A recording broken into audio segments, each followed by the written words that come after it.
সফরে বের হলে মুসাফির রোজা রাখবে নাকি রাখবে না? সফরের দূরত্ব যদি হয়, মুসাফির যদি হয়, এই ব্যক্তি রোজা রাখা বা না রাখার ক্ষেত্রে স্বাধীন।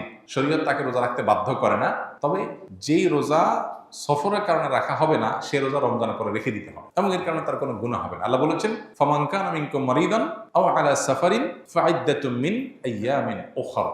যে ব্যক্তি অসুস্থ হবে, সফরে থাকবে, তার অন্য সময় রোজা রেখে দিলে সেটা তার জন্য রোজা হিসেবে যথেষ্ট হবে। তবে কেউ যদি সফরে তার কষ্ট না হয়, স্বাভাবিক, তাহলে তিনি রোজা রাখবেন, রাখতে পারেন, রাখা ভালো।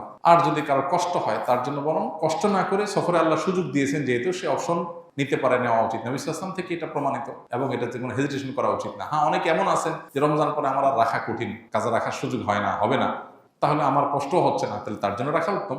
কিন্তু সফর অবস্থায় শরীর আমাদেরকে রোজা রাখতে বাধ্য করে না। আমরা চাইলে রাখতে পারি, চাইলে ভাঙতে পারি, কিন্তু যেটা ভাঙবে সেটার বিনিময়ে যতগুলো ভাঙবে ততগুলো আবার রমজানের পরে রেখে দিতে হবে।